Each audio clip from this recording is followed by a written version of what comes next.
In today's episode of Bill and Frank's Guilt-Free Pleasures, we cover a song that, as far as lyrical interpretation goes, it is boss level. We talk about a song that has some pretty neat beats. And we discuss an Irish-Canadian artist who did not stab someone down the lane. This is our discussion through Informer by Snow.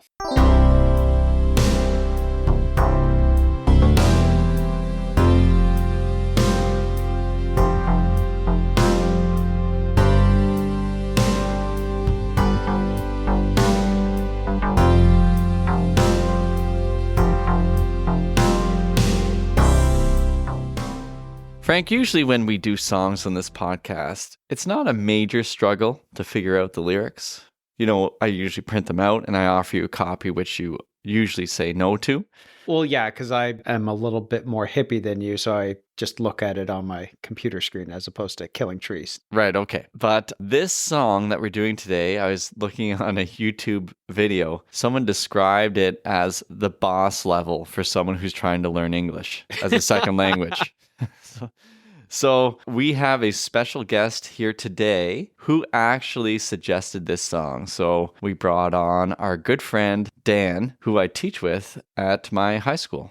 Dan, welcome to the podcast. Thanks for having me. I'm excited to be here. Dan, you brought this song to us. Actually, you gave Bill a list of songs that you thought that we should do, and half of them had already been done. I touted to Bill that I'm a super fan now. I started listening to the podcast in December, and I've been grinding through episodes. And then, Bill said, we got to have you on. So I gave him a list, and probably maybe more than half were on there. And I was really kind of eating my words on being a super fan there. But yeah, Informer stuck out. We got the summer coming up, and I thought it was like a perfect summer jam, and we got to do it. Yeah, absolutely.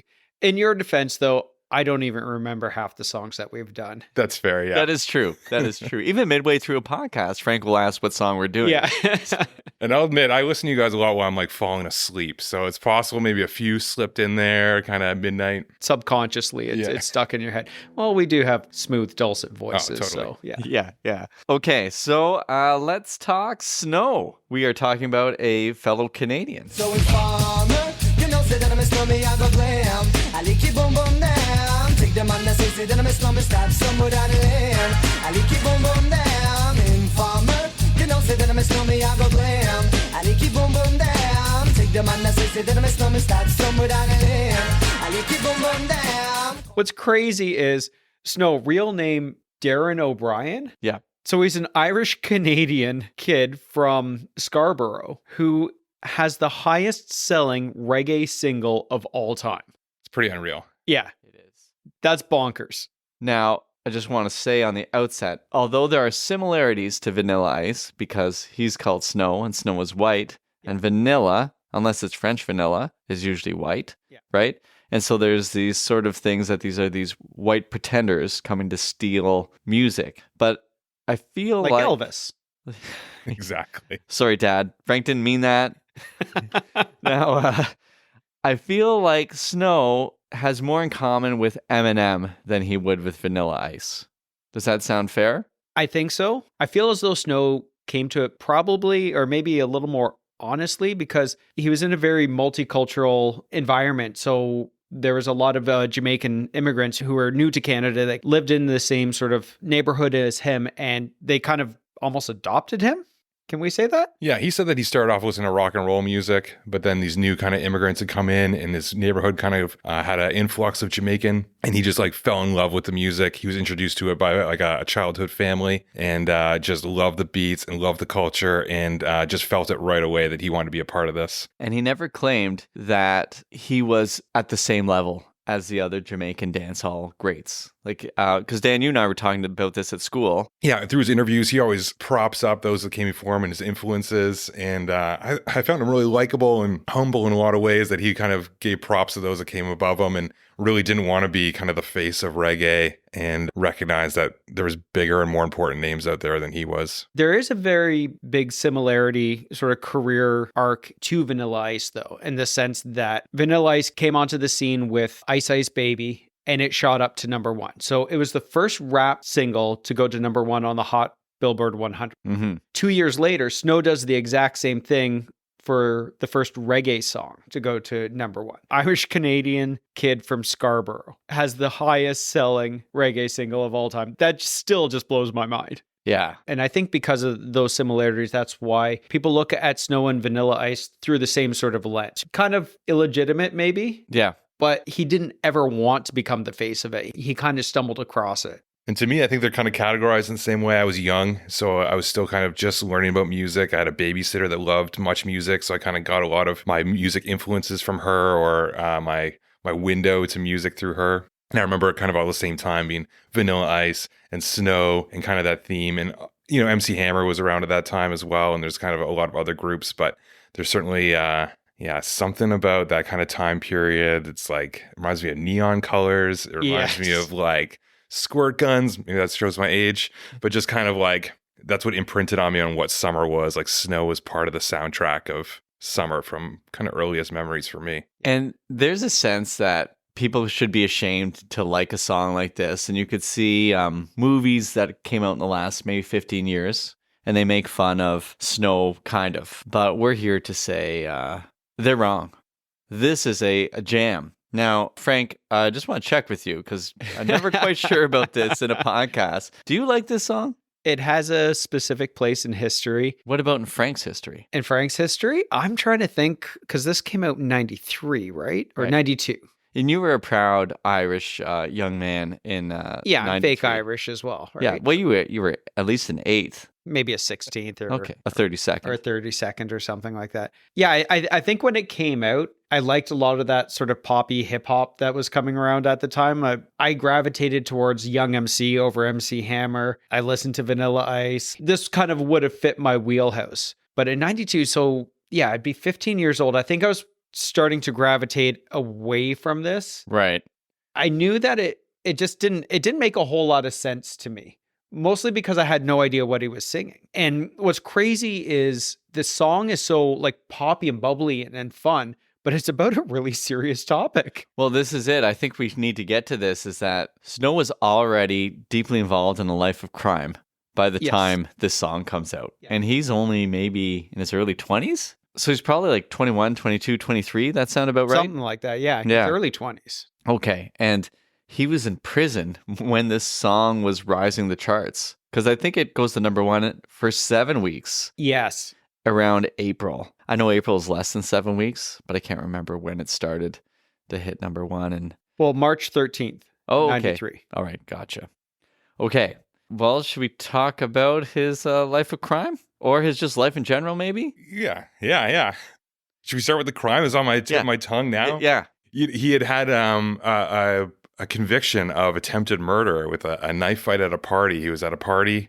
Someone got stabbed and he was wrongfully fingered as the culprit. And he ends up kind of going to jail for that. And that's where he writes Informers, kind of about this story of being wrongfully accused and him not informing on his friend. So yeah, he writes all that stuff in jail, and then he gets out of jail for a short period of time. I believe maybe it was just a year or two, and gets Informer produced, and then ended up back in jail. And that's when it kind of came out while he was in prison. Right. Because the first time he's in jail because his friend, according to Snow, is the one who stabbed the people, because there is apparently one of the versions. This is tricky because there's a lot of versions of the story told by Snow. That's fair to say. Yeah. So at least the more recent version, there was a party. People jumped out of a car and were chasing him, and his friend went one way, he went the other, and then he ended up in their like safe house. I think a house that was safe. Yeah. And his friend showed up and he said, "Yo, I just stabbed somebody," or he had blood on him. That's right. And Yeah. so they were so- there, and the cops came in, and because they all hated Snow's family, they ended up charging Snow with it, but they charged the wrong guy. But Snow didn't turn informer. Yeah. Basically, the theme of the song is snitches get stitches. Yeah, well, that's the whole stabbing thing. No, well, because the song is all about he wants to go after the guy that informed on him. Right. But he's going to lick him instead. Yeah, something like that. We'll get to that. So, and when he's in jail the second time, it's for a crowbar. I thought No. it was for No. another knife fight. He used a crowbar to defend himself. They had his lawyer actually on Adrian Clarkson Presents, which I find Okay. very funny because Adrian Clarkson Presents on CBC in the 90s was very proper, wasn't it? proper. Yeah. It was something like your grandparents would watch. Yeah. They had Snow on there. It goes, oh, rap music is very popular these days. And here's a young man. They go through that. But he's in jail. But his dad is in jail with him. His uncle's in jail with him. And I think they were all in the same cell at one point. He did mention that. Yeah, his whole family comes from a crime family. So Yeah. he said his mom was into crime, his sister's brother's uncle. Oh, I believe he had a goodness. family member that died through some type of crime. Oh, jeez. Yeah. So this is sort of his one shot to get out too, right? Yeah. That he had no dreams of being a singer or a dance hall. He's not a toaster, but a dance haller. That's not right. Dance hall artist. Yes, okay. Can we call that? That sounds Yeah, a that lot sounds better right. than what I just tried to do Yeah. there. But he just got lucky, he said. It was almost like a divine intervention that he was led over the border. He must have lied to get over the border because usually if you have convictions, they don't let you through. Well, that's why he couldn't tour when the song came out, because he wasn't allowed into the States. That kind of ended his career. Yeah. In terms of in America, he still did all right in other places, but Yeah. yeah. I think I heard there was other countries he's banned from as well. Is it up to like 7 countries that he's not allowed into now? Could be. Japan is one of them. I don't think Japan has let him back in, but the States has recently let him back just within the last maybe few years. Oh, okay. But before we go on too much further, there's also an important character in the story that's been scrubbed a little bit in Snow's retelling of how Informer was made. It's DJ Marvin Prince. And he was Snow's childhood friend who kind of helped introduce him possibly into the world of producing music. That Yeah. sound. I think he maybe met him through doing parties and kind of Snow was doing impromptu kind of emceeing. He'd get up and sing some songs at parties. And Martin Prince kind of was introduced to Snow through that and kind of picked up like, hey, we could maybe do something together. According to Snow's mother, and Adrian Clarkson presents. Maybe. Did they have the whole family on it? Yeah, they did. Clarkson? Oh, yeah. We'll be Oh, talking geez. more about this. Don't you worry. But maybe not in the court of law where she might have claimed she didn't really know him at all. But in Adrian Clarkson's like, in every business, you need a pusher. And Marvin is the pusher. He's the one who got Snow to sort of dream about what he could do, brought him over the border, and he's the one who introduced him to MC Shan, according to these Alleged. early Yeah. accounts. Yeah. The later accounts, he's not really involved, and Snow just meets MC Shan on the street. And Yeah. for some reason, in the Snow version, the recent one, he's like, yeah, come on over to my house. But I think it's more believable that DJ Marvin Prince is the one who introduces them, and they go back to MC Shan's house. Didn't Marvin Prince give him the nickname Snow as well? That's what it said in the Adrian Clarkson Presents, and also on Rap City and Snow Job that Much Music would put on. Yeah. I think they even said that Snow White was first kind of introduced as maybe the name. Yeah. And that Marvin Prince even had like a, what do you call it? It's not an anagram. An acronym. An acronym there for super notorious, outrageous white boy, Yeah. Right. which Snow does not like. Yeah. And I think maybe even in the early stages was, please don't call me that. Yeah, exactly. I feel like that was after the fact that they added the acronym to it, Yeah, that makes sense. but it certainly was there and it was there early. Yeah. And they're trying their best to distance themselves from it. Being called Snow White, that's embarrassing, but being Super called lame. super notorious, outrageous white boy, I think that's even more embarrassing. Oh, totally. Yeah. Cringy, as the kids say, for Yeah. sure. Yeah, I'll take a Disney princess over an Yeah. acronym any day. Yeah. Well, tell us more about Snow there, Mulan. I saw that. I saw the wheels moving in your head. Like, is he going to call me Belle? Is he going to call me Sleeping Beauty? But I didn't see Mulan coming. She's Yeah. tough, so I Oh, yeah. appreciate that. Thank you. One more story about the MC Shan meetup. Was this on Adrian Clarkson Presents? Definitely not. Okay. So in later interviews, but fairly consistent across the board, Snow said MC Shan was kind of hard up for money. He was in the Juice Crew, and there's a whole entire story about like early rap diss battles that went on with MC Shan. Yeah, because he was from what neighborhood? He was Queens is something the bridge. MC Shan was from Queens, and then he had a song basically that was misinterpreted as saying rap originated in Queens, but he was saying it came across the bridge to Queens. Right. And so he was in a fight. Was it KRS-One? Yes. Okay. Yeah. All right. I know my stuff. Do you? No. Okay. No, I do not. I'm impressed. Thank you. Thank you. Took us a long time to edit that in. And Yes. I said that. MC Shan was hard up for cash at this point. Like he hadn't really won the rap battle enough to make a career out of it. Mm-hmm. And so he didn't have a lot of food. So Snow is a self-described booster. Frank, do you know what a booster is? Because I'm a shorter guy, it's something that I sit on so I can get at a regular height at a table. Right. As opposed to a booster seat, a booster can also be someone who steals, Frank. Oh, And so well, he boosts things. they boost things. So Snow stole a whole bunch of steaks and food from Oh, like yeah, a local that's right. grocery store, and they were able to feed MC Shan's family. Yeah. And so he was known for like stealing clothes and whatever he could get his hands on back in Toronto. Yeah. Was it Allenberg Projects? Is that where they were? Yeah. That's what they call it? Okay. Yeah, that's right. Yeah. So that's his life back in Toronto, and he carried it in New York. I'd be terrified to steal in the States, Yeah. let alone steal here, because we'd be terrible at it. Oh, yeah, absolutely. Well, you'd be worried that you'd be banned from going to the United States eventually. Exactly. which- Because we're just about to make it with this podcast. I don't want to mess anything up. Exactly. Our United States tour, it would just be me, and that would be terrifying because I don't know what I say. No, I have a feeling you're going to snow me, and I'll be DJ Marvin Prince, and you'll just be scrubbing me from the whole podcast. When I came up with the idea of Bill and Frank's Guilt-Free Pleasures, the idea was that I had two personalities. One, a smart math teacher, and the other one, just this really hilarious, informative project manager. Good looking and available. Yes. Yeah. Okay. Incredibly available. Okay. Desperately available. All right. Maybe. So lonely. Okay. All right. Maybe we should just go right into the song. Do you think? Should we dive in? Is there more to say about this? Well, he wrote it while he was in prison, right? Yeah. And then basically between stays in prison, that's when it was recorded and the video was shot. And the first time he saw the video was actually on a TV in jail. That's right. Yeah. And he was saying how the other inmates were kind of razzing him, like, why are you here if you got so much stuff going on outside? And kind of, try to influence him to turn his back on crime and maybe Yeah. just Yeah. do the more legitimate way. He ended up in jail again after Informer came out. Like he ended up in prison again. Oh, seriously? So, and he said when he was in there, he said all these people committed like these really serious crimes. We're like, what are you, an idiot? Like, why would you do this? We wouldn't be in here if we had the opportunities you do. And he said that changed things. He said that he gotten better, and they asked for an example. He said he had a court case or something in this interview in Jamaica. And he said, well, it's over threatening somebody. And they kind of insinuated, like, are you getting things back together? He goes, I totally am, because I'm just threatening people now. That's right. Yeah. And from everything I can see, at least in the interviews and like just his life in general, he has been clean, right? In terms of like his criminal record, he hasn't gotten involved in things, and he seems to be a good member of the community from everything I can see. Yeah. Kind of like us. Squeaky clean, I'm sure. Yeah. That's right. When we boost, we boost. But Exactly. All right, I think it's time. Should we going to do this? Dive into the song? Yeah. Okay, this is going to be probably the biggest challenge we've ever had for lyrical analysis. I thought I didn't understand the song listening to it, and then I look at the lyrics, and I really don't understand what's going on in this in some points. Yeah, we got some serious work to do.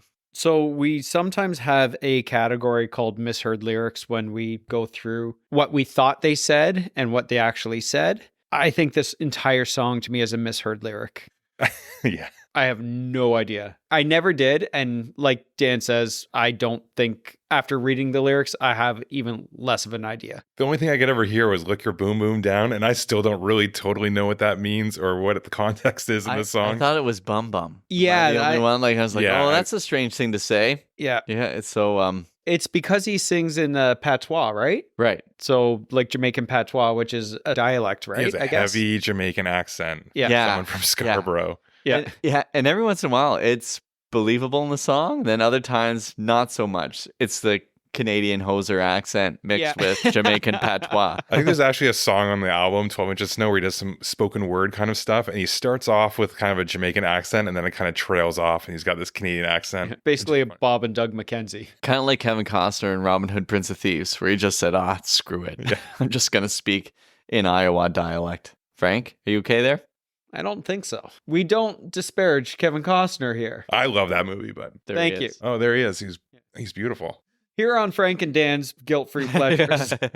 Okay, all right, let's jump into this. Now, it starts off understandable because MC Shan says, what up, man? Hey, yo, what's up? Yeah, what's going on here? I kind of like this because he's now having a conversation with himself. Yeah. Oh, I've just been introduced to MC Shan, and he was like almost kind of like a Flavor Flav character. Yeah. Like just a great kind of guy in the mic, funny, kind of quirky. You can tell maybe he partied a little bit too hard in the early days. Right, Yeah. right. And I love that it's kind of introduced by, this figurehead. Yeah. Yeah. Who's still around, right? We Yeah, still yeah. hear him. I mean, they're both still talking Informer, so they haven't been a lot for their lives, but Yeah. it holds. I think they've done pretty well with Informer. Yeah. All right, I can translate some of this for you guys here. Sick and tired of 5-0 running up the block here. 5-0 is the police. Oh, I I've know- never heard that term before. Well, I bet you thought it was a taxi company. Well, 'cause- yes, exactly. 5-0 cabs or 5-0 taxi in St. Catharines here. Right. Is that only in Niagara? I The have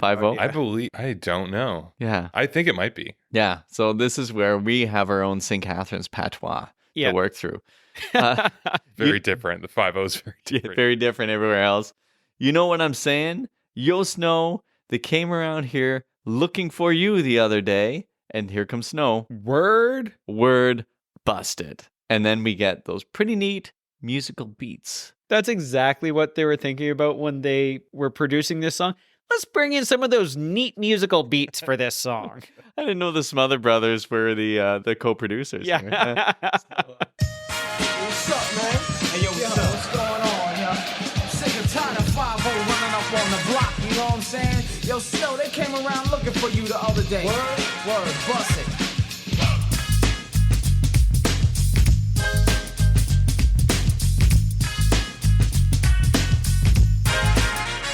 The beats are coming from a couple interesting places. You have a very classic one, Amen Brother by the Winstons. And it's the drum beat, I think, on that. What's up, man?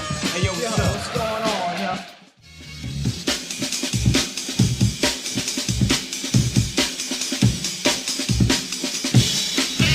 And then there's another really interesting drum beat, which is from the Vaughan brothers, Stevie Ray Vaughan.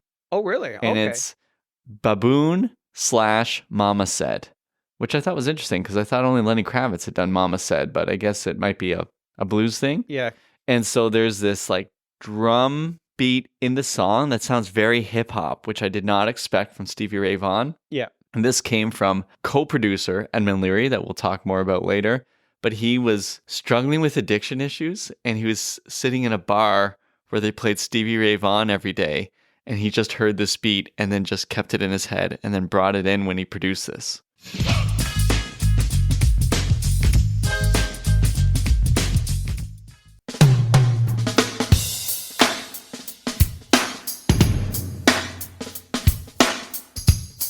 So there you go. That's some pretty neat beats. Some pretty neat beats.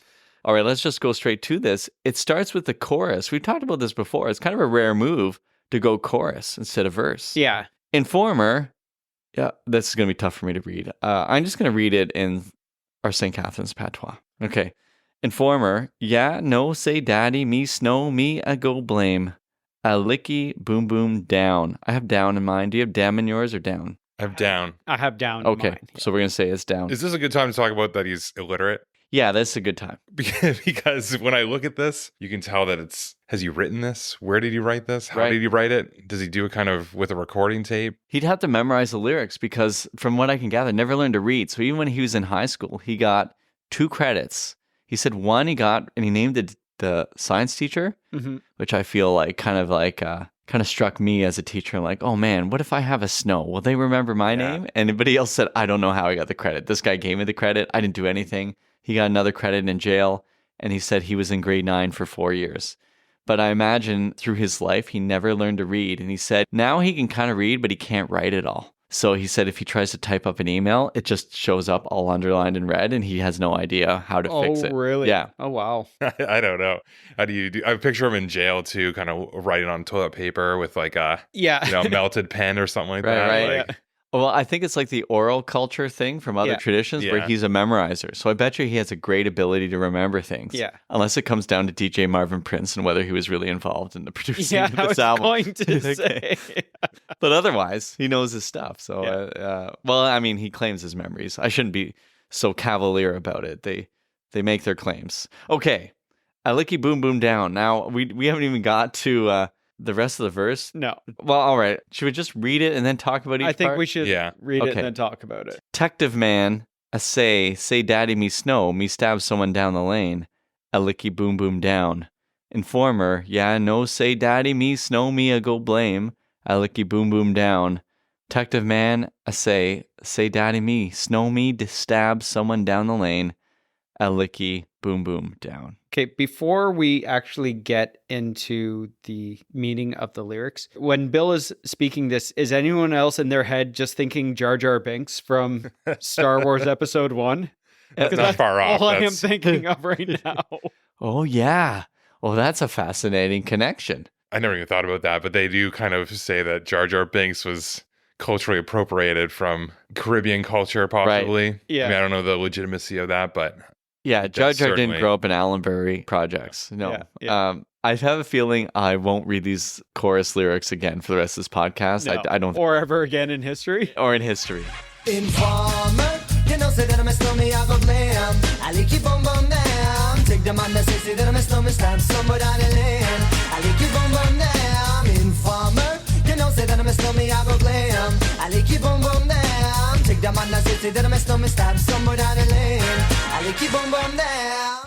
Okay, so I want to start with a licky boom boom down, which I thought was bum bum when I was younger, but Yeah. licky boom boom down is a phrase, and I have it here from, you guys aren't going to believe this, but there's a show called Adrian Clarkson Presents. I'm going to play for you a clip right now that has Snow, his mom, his little sister, and his little brother all explaining to you what licky boom boom down means and why they don't like stool pigeons. Licky Boom Boom Downs means like I'll hit down the informer. I'll knock the informer out.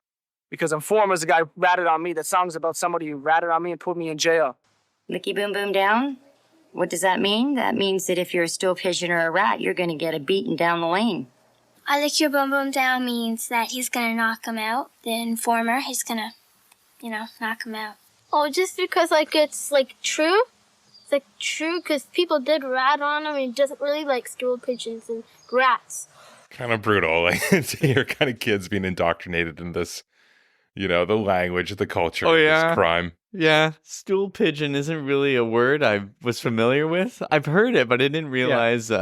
Well, what is up with the pigeon sitting on the stool? Do pigeons talk? They squawk? I thought they played chess. At least that's from the Ernie and Bert I watched on Sesame Street, but Yeah. maybe I'm wrong. Yeah, I have no idea where that came from. Maybe we should look it up one of these days. Probably not today, but Animaniacs, were those stool pigeons? yeah. Oh, yeah.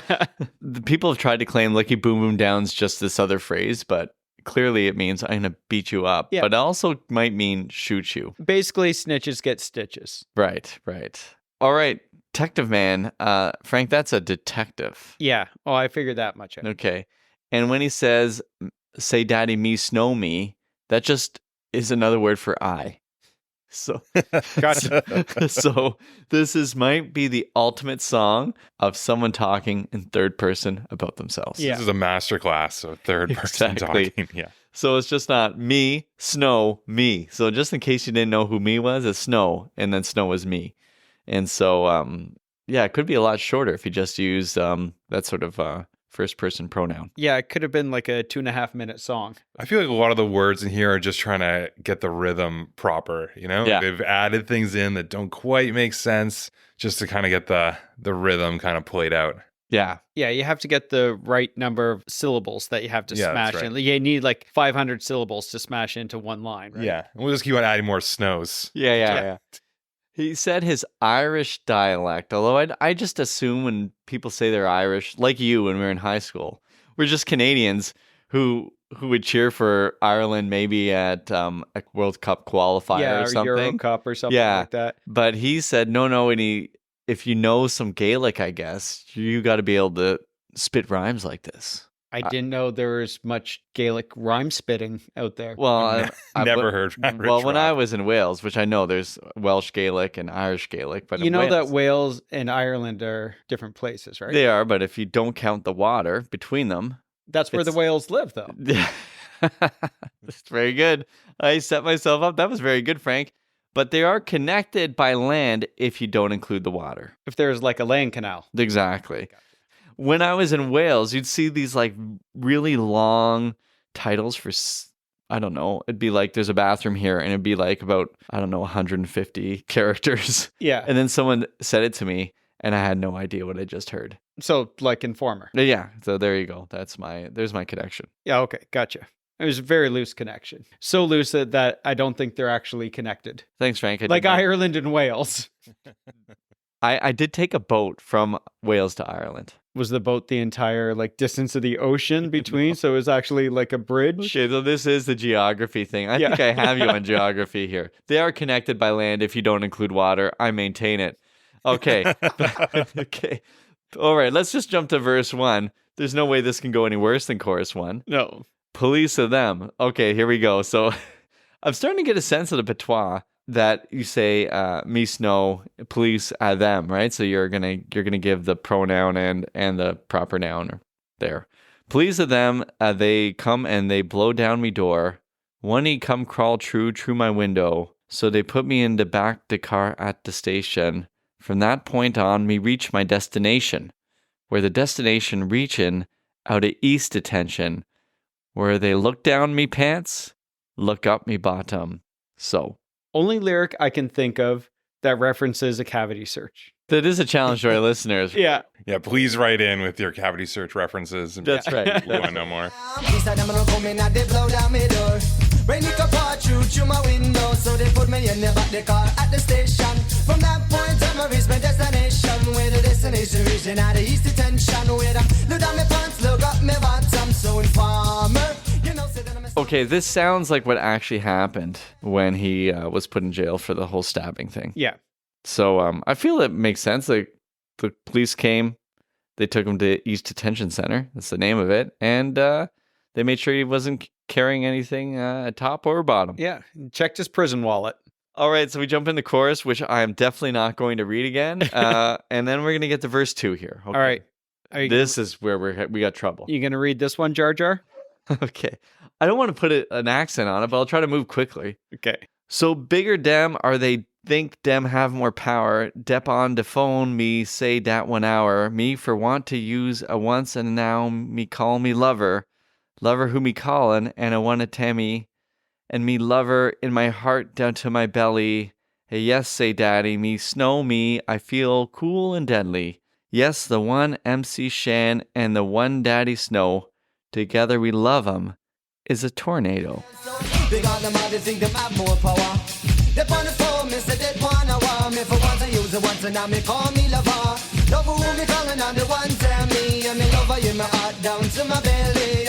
Yes, and now me snow me, I feel cool and deadly. Yes, the one MC Shine and the one that is Snow. Together we all have 'em, is a tornado. Informer, you know, say that I'm a snow me, I go glam. It's beautiful in some ways. It is. Right.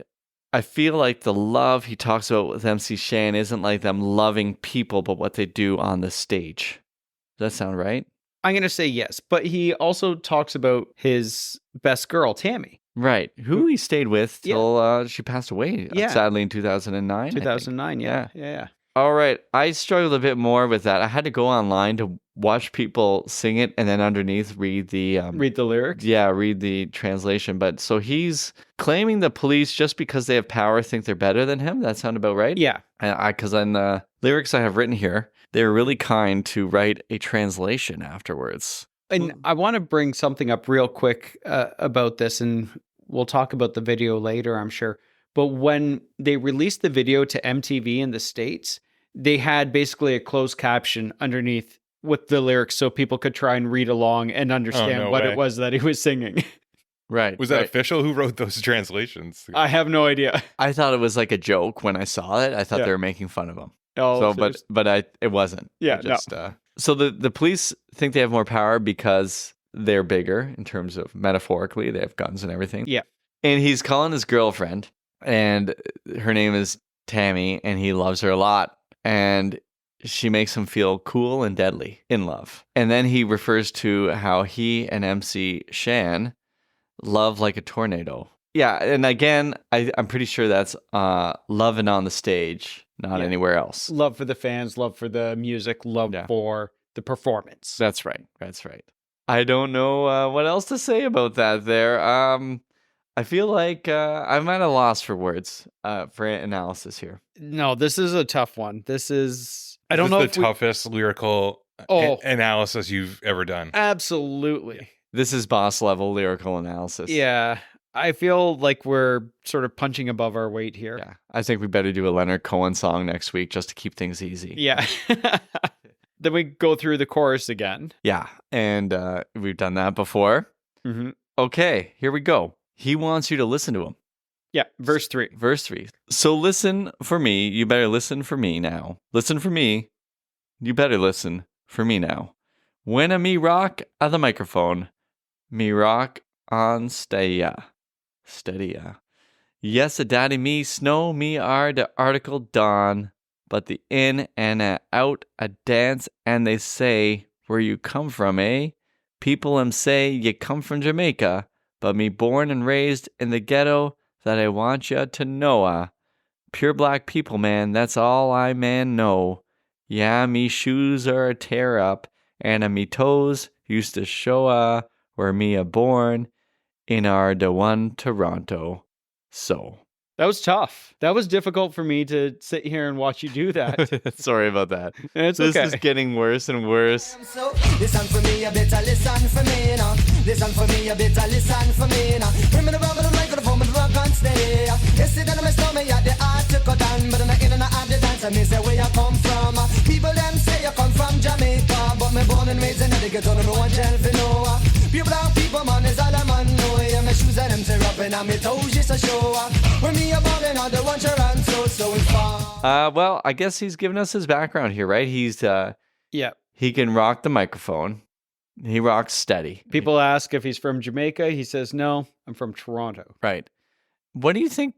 Pure black people, that's all I know. Is that giving himself street cred, or is that like a discussion about the world in general? I think a little bit of both. It's talking about his background and his, his neighborhood kind of being primarily newly Jamaican Canadians. I think that probably gives him some street cred for sure there. Right. And he says, listen, my shoes have holes in them and my feet stick out of them. He grew up rough. Right. Like, he wasn't affluent. He lived a street life. Which is true. And Yeah. he's like, life of crime, couldn't escape it because everyone in his family Yeah. was in it. Well, basically, his whole family moved into the same prison cell.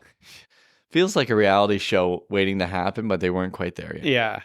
All right, we go to chorus, and then we get kind of a bridgy move here. There's bridges and interludes, but this feels bridgy to me. And I feel like this is where he nails the sort of vocal. Yeah, the patois is a little more believable in this And it's section. my favorite kind of cadence. There's a real groove to it. This is the best part of the song, I think, cadence-wise or rhythm-wise. Yeah. Mm-hmm.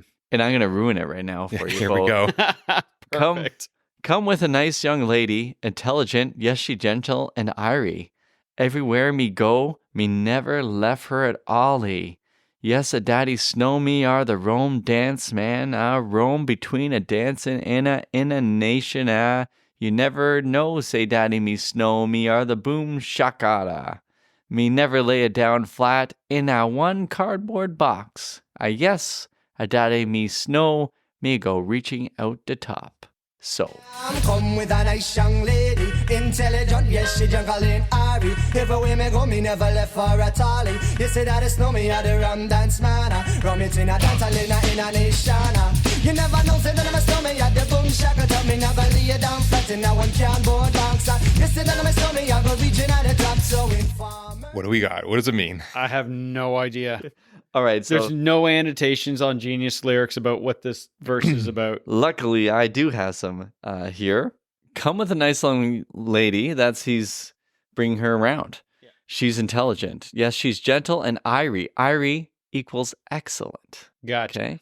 Everywhere me go. That means I, Frank. Never left her at all, he's saying. Yes, it's daddy me. I, the Rome dance man. He roams and dancing in a nation. You never say no. This all fell apart. But I do know he doesn't live in a cardboard box by the end. Yeah. Saying that he's not the type to do that. He goes to dance halls. But it sounds like he's staying faithful to his, as you would say, best girl. Best girl. Chorus again. And then we got the interlude-ish. Why would he? But he doesn't say why would he. He says. Why would we? Yeah. And that's a why would he. So there we go. Yeah. And then we get, he says that a couple times. And then we get, hey, if we get MC Shan, but I did want to say his singing voice is all right. Snows? Yeah. Oh, yeah. Everyone Wants to Be Like You. That was what, 99, something like that, or Yeah. 2000? It wasn't bad. Like, Yeah. it was shocking for me when that song came out. Sometimes, you hear the recordings, the produced stuff, and it sounds really great. But, even on the interviews where he's kind of just noodling or, just kind of singing a little bit, it's like he's a great singer. Yeah. There's no auto-tune. Yeah. So when you listen to 12 Inches of Snow, which is actually pretty good. Yeah. I like a Okay. lot of the tunes on it. There's It's- definitely some hard moments we can talk about later. Oh, but- yeah. But his voice is all right, and they can't auto-tune. The technology's not there. So he doesn't always reach the heights.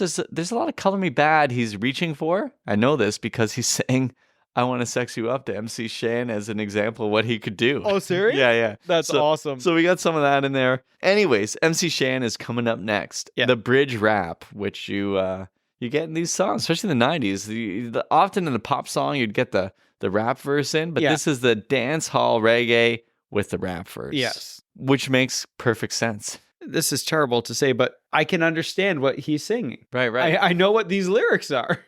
Me sitting round cool with my dibby dibby girl. Okay, I don't know what that means, but Yeah. I understand what he said. I got jiggy jiggy written in my Okay. Is that translation. another word for best girl? I think so, yeah. Please knock my door. Lick up my pal, which I guess means beat up. Now we know Yeah. that. He ups his pal, boom, boom, down. Rough me up, and I can't do a thing. Pick up my line when my telephone rang. Take me to the station, black out my hands. Fingerprints. Getting fingerprinted, yeah. See, this all makes sense. Yeah. Trail me down because I'm hanging with the snowman. What am I going to do? I'm backed and I'm trapped. Slap me in the face, took all of my gap. They have no clues and they want to get warmer, but Sham won't term informer. Why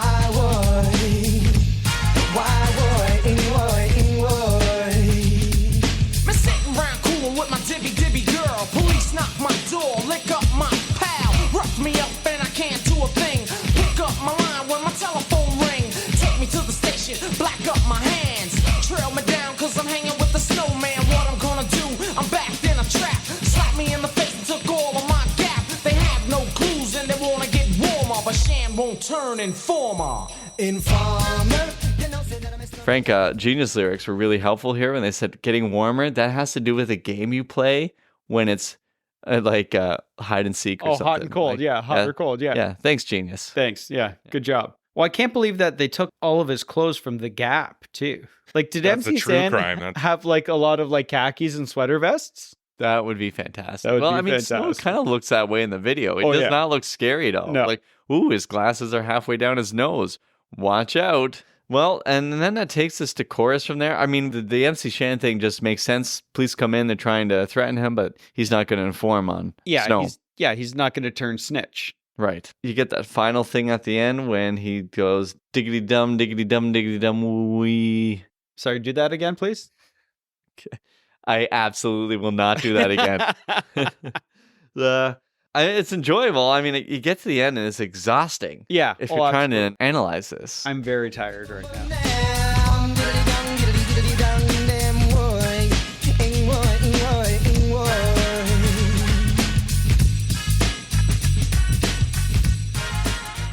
So, what's some key takeaways we can get from this song thematically? Snitches get stitches. That's the only intelligible part of the song, almost. Yeah. Stitches get stitches, and he loves his best girl. Yeah. All right. So, Frank, you want to talk video? Yeah, the video is kind of a stereotypical 90s video, but it was about the song, but it was more about showcasing Snow and who he was. Because if you heard this on the radio, you wouldn't necessarily think white dude with glasses. Oh, yeah. Yeah, he's got those like John Lennon kind of round sunglasses thing going on. Yeah. And a real like Fresh Prince of Bel-Air look, like the kind of the overly baggy clothes, like denim everything, stripes, big blocks of color. I feel that he would have gotten a little bit more street cred if he was wearing that Looney Tunes hip hop t-shirt where it was Bugs Bunny, Yeah, Daffy Duck, crisscross and the Tasmanian Devil like wearing hip hop clothes, like with their arms crossed on the front. I think that would have given him a little more street cred in the video. But they just hustled through the video when they created it. It was just like we got to crank something that was relatively inexpensive to make. It does show him in jail. It does kind of tells a little bit of the story of the song. Do you know where this was shot? Like it's an actual prison that this was shot? No, was it? I don't know. I'm asking. Yeah, I don't know. I think it's a soundstage in New York, but it's very cheap. Whatever Okay. they did. I mean, they made it look pretty good for how cheaply they made it, from what I Yeah. gather. And there's dancing girls and everything, or fly girls, or whatever you want to call them. And yeah. One of them is Mona Scott. Yeah, I read that somewhere at one point. Yeah, it was in the Stereogum article. Okay, yep. And she became a television producer, and she's the CEO of Monami Productions. And they produce like VH1 reality shows. Oh, seriously? She's done very well. And I think there was a shout out to her in another song that went to #1. Oh, really? Yeah, so she's well accomplished. She manages Missy Elliott. Wow, So- what an arc. Busta Rhymes, LL Cool J, Q-Tip, Foxy Brown, Ja Rule, Mobb Deep, 50 Cent, Mariah Carey, Fantasia, and Missy Elliott were all involved in her. Oh, sort of really? Yeah, this is insane. That's bonkers. Yeah, the video isn't, I don't know, it's not anything special, but like we said, they had the subtitles on it when it was released to MTV, so people had a vague idea what Snow was singing about. I don't have a lot to say about the video. Like, he just plays the role. I just found it really strange that his glasses are down his Yeah. nose. Which shows how cool he is. You know, I think Yeah, the was lower. that a thing? I don't remember people. I guess people did wear them down their nose. Did if you they? go back to like the early 90s, we're pretty young to know any of this, but I feel like it was a thing. If we go back to that Looney Tunes shirt that we're all famous with, I'm pretty sure Taz has his glasses down at the I end of think it. so. Yeah. too. Actually, you know what? You talk about street cred. Albus Dumbledore wears his glasses way down his nose like that in the Harry Potter movies. And he's the toughest guy there. Total badass, yeah. Yeah. Yeah. He got, didn't he? But in that 6th book. Sorry, spoiler alert, I guess. Yeah. Did we all listen to 12 Inches of Snow, the album? I did listen to most of it. It's been a while since I've listened to it. It's very long. It's like 59 minutes or Oh, 54 really? Again, minutes. that's why I didn't get through it. Yeah, I got 11 songs in. I thought it would be 12 songs long for each inch of snow, Yeah. but it turns out that's not what it was referring to. Oh. Did Huh. you get to the cover of 50 Ways to Lose Your Lover? Oh, that was coming up towards the end. That's yeah. it. Oh, so no. I'm listening to this song, and I love Paul Simon. And I'm just listening to Snow like do this butcher, I don't know, perversion of 50 Ways to Lose Your Lover, but it's 50 Styles or something like that is the Oh, no. the way. Oh, no. Yeah. Snow. I believe there's a scatting part at the end of it too. I think we have to put that in here. Yeah, okay, here it is. Women, women, warm up. Women, women, warm up. Women, women, warm up. Women, women, warm up. Women, women, warm up. Women, women, warm up. Now women, women, warm up. Women, women, warm up. Because me lick them down and never get up and open the ears and judge them out around the All right, so after hearing that, I'm going to try to step away from overly praising 12 Inches of Snow, but it was surprisingly good for what it is. Like, I often will do a song and then I'll try to listen to the album. And especially some of the early 90s hip hop feels like there would be like a song and they would just backfill the album like you would a pool you didn't want anymore. Yeah. But this one was like, oh, this is good. They had the one about Runway at the beginning was good. This lady in a red dress was Yeah, I really like that one. good. Lady in Red. That's right. No, Frank, but yes. Is Monday Morning on this album? As Yeah. well? And that was a great tune. That was great. And it repurposes Informer because there's lyrics in That's there. right. It's me and please tell them I'm not coming now they blow down me door. Bring your car on through my window. I'm gonna put me in the back of the car at the station. From that point I'm gonna reach my destination. But the destination reaching nowadays. And then on the next album, which is pretty good, they have like a big Jamaican dancehall hit on there. Like one of the biggest Yeah. songs of the year in Yeah, Jamaica. that's that right. year. Yeah. But he had one called Babylon where he does Informer again. And I feel like in his career, he just keeps revisiting the lyrics to Informer because, Oh, well, yeah. hey, Go back to what works. yeah, go back to Exactly. what works.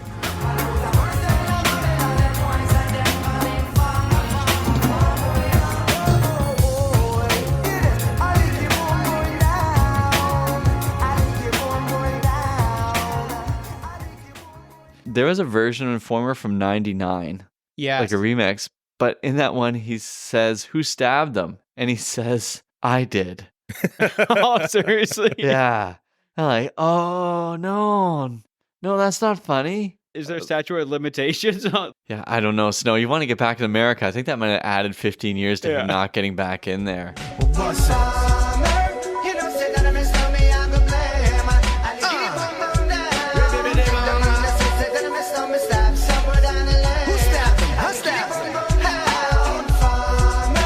And then it shows up again. Was it a Doritos commercial you mentioned? Yeah, I saw a Doritos commercial came out. I believe that was in the 90s. I don't recall exactly what's going on in there, but classic Doritos. Doritos flying over the air. Right, right. 90s classic.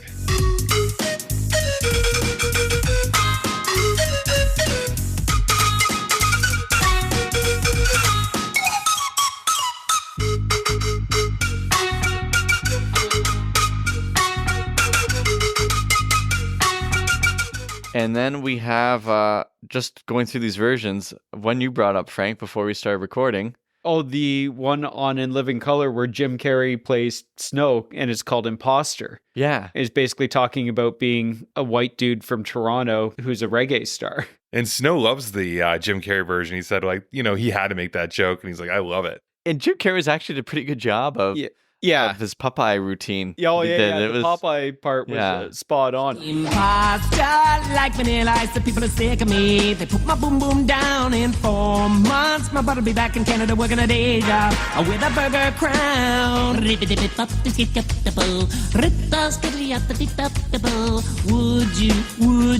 Would you like fries with that?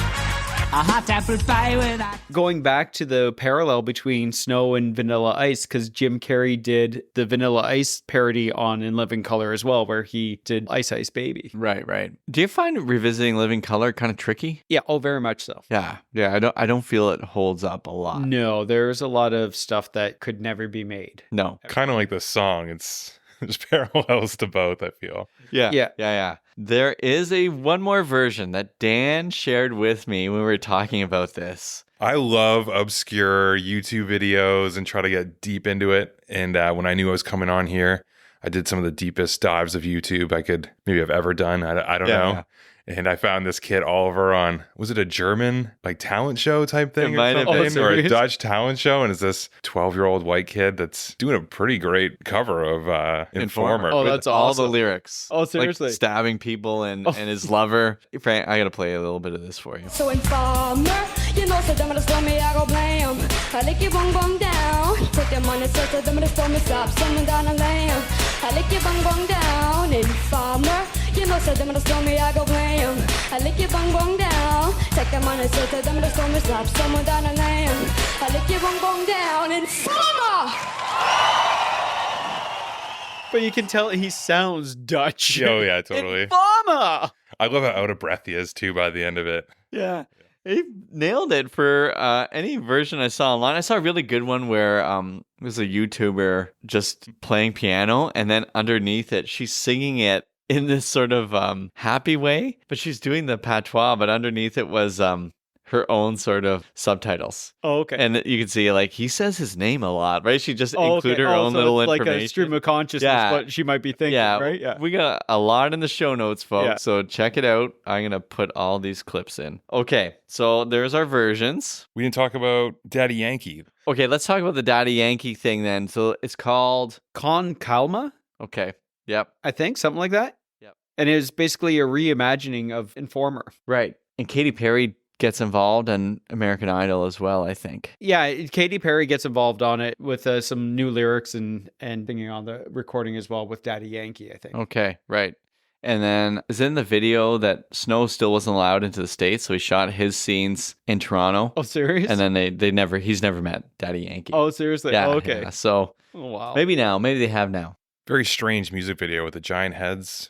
Yeah. Oh, I didn't Feels see like that. a bit of anime or something Yeah. in there. Yeah, I wasn't sure if it was like Snow being like John Travolta, where his head just kept getting bigger every year. You're thinking Vince Vaughn. Oh, right. Never lay down flat in a one cardboard box. They say that I'm a Yankee, I go reaching at the top. So calma, yo quiero ver como ella lo menea. Mueve ese boom boom girl. Es una asesina cuando baila, quiere que todo el mundo la vea. I like your boom boom girl. Con calma, I see you loving the way I work the floor now. I got that boom boom boy. You could be my Puerto Rican dream. You California girl now. I got that boom boom boy. All right, before we jump into categories, I do want to talk a bit more about DJ Marvin Prince. There was a interview on Vlad TV with Snow where he mentions that he doesn't really want to talk about DJ Marvin Prince, and he referred to him as like this guy, even though in the other videos we watched, Marvin Prince was a big deal. And he mentions like, I don't know, I think he's dead. And so I just saw a video from like either Marvin Prince or his people using that line about Marvin Prince being dead and also juxtaposing it with all the things Snow had said about Marvin Prince and what he had done. And then interviews with Marvin Prince saying he deserves more. Complications upon complications. I imagine there's a lot of money involved. And yeah, that's usually where things fall apart with musicians Right. and collaborations, right? In a jury trial, Marvin Prince was granted $1.5 million for his work on 12 Inches of Snow. Yeah. Never got the money. And then the co-producer of the album, Edmund Leary, also never saw money. And he claims he's actually the one who did most of the work. Like almost every one of those songs, he was getting the music ready, put it together. He was actually the guy in the studio who knew what was going on. Even Adrian Clarkson doesn't interview him. So this is just one interview I found on like Vice TV. I thought maybe you were saying Adrian Clarkson was involved on the album. We don't know with Adrian Clarkson. Listen, I don't know. She ran up the budget when she was governor general. I know that much. But it seems to track. 'Cause I think like if you look at Snow, he really doesn't have a music background. He kind of got into it just kind of doing some emceeing at parties, and someone said, "Hey, I like what you're doing. Let's do something." Right. It's Which not like was he's Marvin. Marvin. Yeah, he's not doing a music background. He doesn't have. So I think MC Shan and Snow saw money, but the other two did not. And the other two have claimed more sort of ownership over what was going on. So Edmund Leary said this. Now, Edmund Leary, of course, he's the one who found the Stevie Ray Vaughan track. Yeah. He's struggling with his own addiction issues. I think he's come clean out of it now. But he was like a bubble guy in one of those New York parks where they'd pay him to make giant bubbles. And I think at one point I read that he could wrap a kid in a bubble. Like, what kind of I bubbles don't are even we know. talking about? I don't know. These We're bubble talking like guys. blowing bubbles, like the soap bubbles. I think it's like those special bubbles that you got to use a Like that special string instrument thing. thing. Yeah. Yeah. But then I realized I had like lost my way in research where I probably should tell Elijah to get off the iPad and I need to stop reading up on obscure things like, oh, he's into bubbles. Like, Bill, what are you doing? This is not about Snow anymore. You are now researching how to make giant bubbles because this guy who is a producer. Anyways, I got lost, but just want to put this out there because it's on the podcast. Frank, when you try to wipe my own history off of this podcast when we make big money, I feel just by saying this is like a contract that we will continue to split the zero that we make. Well, you can say that, but It's like one of those legal things on Instagram where you say, I do not give Instagram the right to reproduce my images, although the legalities of that are a little. Yeah. Oh, shoot. So this doesn't really Sketchy, work. yeah. Yeah. Okay. Well, we'll just see how we do here, Frank. yeah. Okay.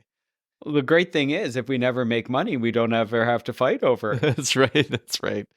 It's hard to split zero and not get zero. Informer, you know, say that I'm a snowman, I go glam. I like you boom boom down. Take the man that say that I'm a snowman, stop somewhere down the lane. I like you boom boom down. Informer, you know, say that I'm a Category time. Usually we talk about Michael Bolton covering a song, but we got someone better to cover today because in honor of it being Toronto and the 90s, Frank, what do you think about the Bare Naked Ladies covering Snow? Well, the Bare Naked Ladies had some really subversive rap moments in their songs, like in 1 week. Yeah, that did really change the game, Yeah, as they exactly. say. Chickadee Chinese, the Chinese chicken. Right. They also covered Fight the Power. Oh, did they? Yeah, on the Yellow album. Oh, that's right. Yeah, yeah. Famously. On their very first like tape, right? Yeah. Yeah. But you had some information for us that Well, was Apparently, intriguing. Snow is cousins with Stephen Page from the Bare Naked Ladies. So I guess one of their parents were cousins with one of Snow's parents. Yeah. And so there we go. Yeah. So there is pedigree there. Stephen Page has had run-ins with the law as well. Yeah, exactly. For his own Snow. So if Bare Naked Ladies cover it, it's going to be Ed Robertson doing the Snow thing. Yeah, I think so. I like the idea And of... then Jim Keegan can do the MC Shan. Right. And then... I think I could pull it off too. Yeah, I think so. I would like Stephen Page to go full Stephen Page, though. We're imagining... So he's- we're imagining Stephen Page back with the Bare Naked Yeah, Ladies. and he's going to sing I Lick You Boom Boom Down in the way Stephen Page would. Like lying in bed like Brian Wilson did. Yeah, with his frog voice. You like the Bare Naked... I do like early do Bare like, Naked Ladies. Yeah, I like Gordon. I like the Yellow album, like that first tape. Yeah. Even Maybe You Should Drive, I think was underappreciated. Yeah. And I do own the album with 1 week on it. Oh, do you? Yeah, I don't need your judgment, Frank. That was Stunt, right? Yeah. Oh, you do know the name of the album, I don't know you? a lot of things, Bill. Dan, what about you? Bare Naked Ladies? I grew up with some older brothers, and I was introduced to Gordon and early Bare Naked Ladies very early on in my childhood. And I always thought the name was hilarious as a kid. Yeah, yeah. And Oh, yeah, so I grew up on Bare Naked Ladies, and they're a Canadian Institution. Yeah, that's right. Yeah. Okay. All right. We're all in agreement here. Yeah. All right. So, sorry, Michael Bolton. We're going to be giving it to Bare Naked Ladies to cover snow. Yeah. Okay. Here we go. Hallmark movie, you two. I know you two have something. I was thinking of one last night and I had this great track going and then I fell asleep and I forgot exactly where I was going with this. That's like the Kubla Khan poem. You have this dream, but you're never able to bring it up. Okay, now you're just saying words. I was thinking about this. What about this kind of trope of, maybe there's some kids, they're at a farm and they're messing around and they break something and they all scatter. Oh, the tractor. And maybe the tractor, and they all scatter. And one of the kids maybe he was not really part of it, but he gets caught on a fence or something and they catch him down and he doesn't want to inform on his friends. So now he's got to work at the farm to pay off this broken fence or broken tractor. Yeah. It's kind of like almost The Simpsons where he's got to go work at the Bordello. So he's working and maybe his parent, he's got a single dad and the farmhand, the woman who owns the farm, she's single and now his parents come together and because he doesn't inform. Yeah, that's right. Yeah. And it all kind of centers around this incident and not informing. A happy ending. I don't know. I think so. And you know what? His name will be Oliver. He's going to be the kid who gets up on stage at the end. The talent show at the Hootenanny. Exactly. So he does like a Mumford & Sons version of Informer. Yeah, with a jug and a washboard. Well, that's good. Oh, that's pretty. Yeah. All right. Hallmark, get ready for lawsuits when you attempt to do Informer. A Hallmark movie. A Hallmark. I feel like we really need to at least watch one Hallmark movie. We need some street cred. Yeah. For the Hallmarkers. Or context, because I bet your Hallmark is listening to this and they're like, these guys have no idea what we do here. Never apple farms in Vermont, Frank. They're listening. They're taking notes. It's apricot farms in Maine. Like, come on. All right. There's no way either of us would ever think of doing karaoke for this, right? Absolutely. Oh, no. Oh, no. No. That's called kamikaze. Yeah. But I would love to watch someone attempt this. Oh, yeah. From the sidelines. Oh, yeah. And I would stop listening after a while. I would leave because there's no way it could go well. Mixtape time. As always, when we bring on a very special guest, we let that very special guest start for mixtapes so you don't have to worry about us stealing yours. Okay. But we have to worry about you stealing ours. Okay, yeah, I came prepared with a mixtape for sure. And my theme is maybe a little obvious, but I'm going with white artists doing reggae. All right. Oh, wow. Okay. I have a feeling I'm going to be crossing a couple off my list. I thought that might be the case. And I talked to Bill and I said, hey, I want to pass my mixtape off with you. And he said, no, we don't talk about the mixtape. Yeah. Just go in. Just go in and don't worry about Frank. Yeah. And when he yells and screams, we cut it all out and don't worry about any tantrums. Yeah. So my first song is Dire Maker by Led Zeppelin, the mighty Led Zeppelin. Oh, okay. Yeah. Also, I've heard them say it's called Jamaica. Yeah, joke about Jamaica. Yeah. Yeah, so I don't know. And another kind of side is that there is a cover band of Led Zeppelin called Dread Zeppelin, and they do reggae versions of all the Led Zeppelin songs. So a very famous cover band. Yeah. Dread Zeppelin. That's awesome. Excellent start.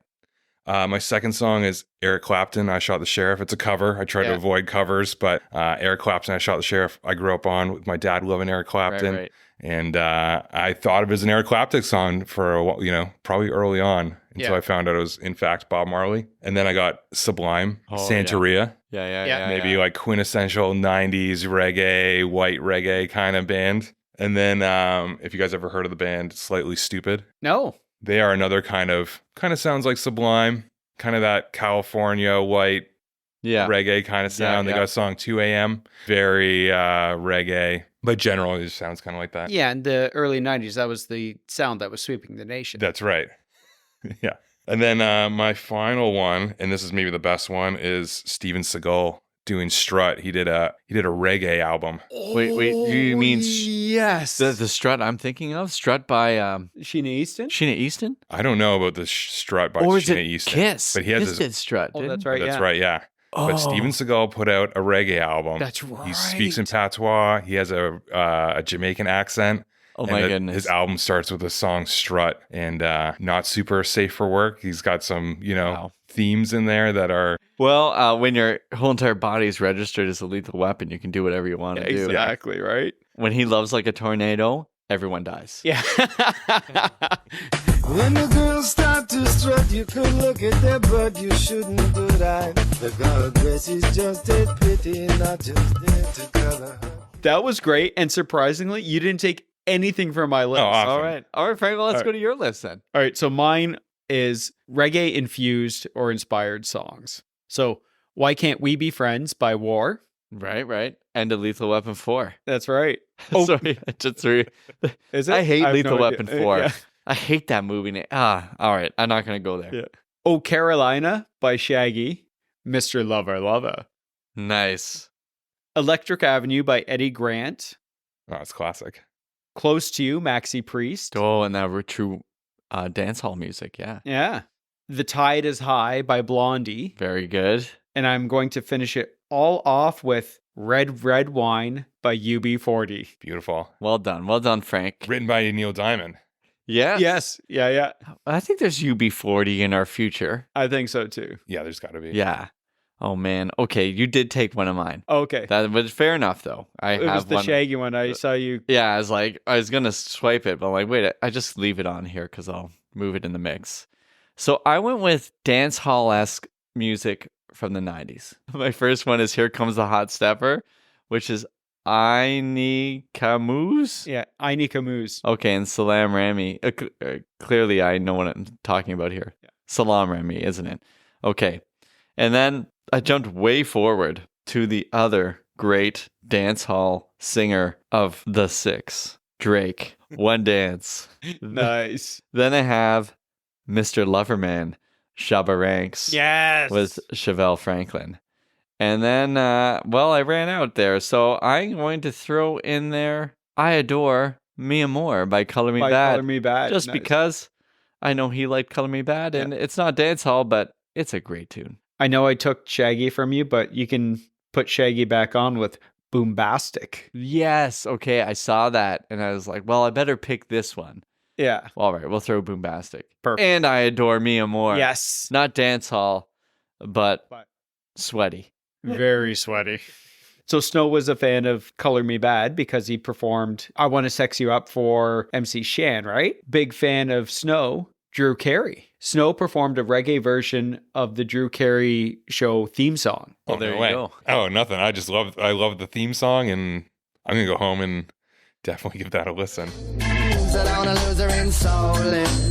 Moon over Palma. So all night. Watch the girl, she stand up on the corner. Watch out the moon that miss the shine over the Palma. Moonlight down here, yo. Bam, bam, bam. Okay. Well, there you go. That's Drew Carey crowned some king, I guess, there, Frank. Yeah, exactly. Drew Carey is the kingmaker, really. So. He is. Well, we want to thank you for listening to us battle our way through Snow's Informer. Also, we want to thank Dan for showing up today and giving us this song to slog through. Yeah. Oh, thanks for having me. Like, as a super fan, to be in the Winchester, to be with you guys, to hear Frank say bonkers, and I didn't say representable, no. we did not say representable this time, but off mic, I've heard it. Yeah. It's a dream come true. This is my Graceland. This is your boss level for Yeah. being a super fan. We usually try to work the lyrics into our ending here, but I don't know if that's even possible today, is it? Oh, I know you can do it, Frank. Oh, geez. Well, you know what, Bill? I think you're right.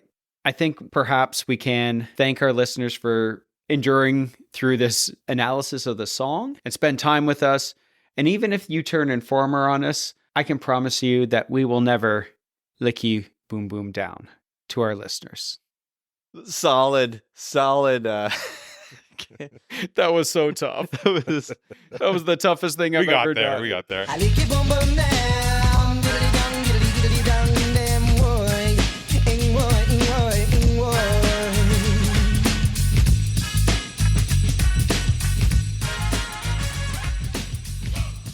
Well, you did it, Frank. That's incredible. Thanks for listening.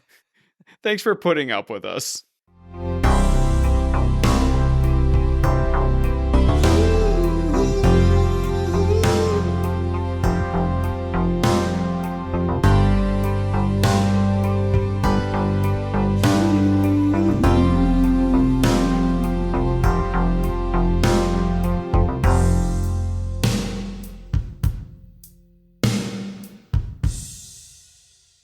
Police knock my door. Lick up my pal. There it is again. Yeah. So they must have hit his buddy.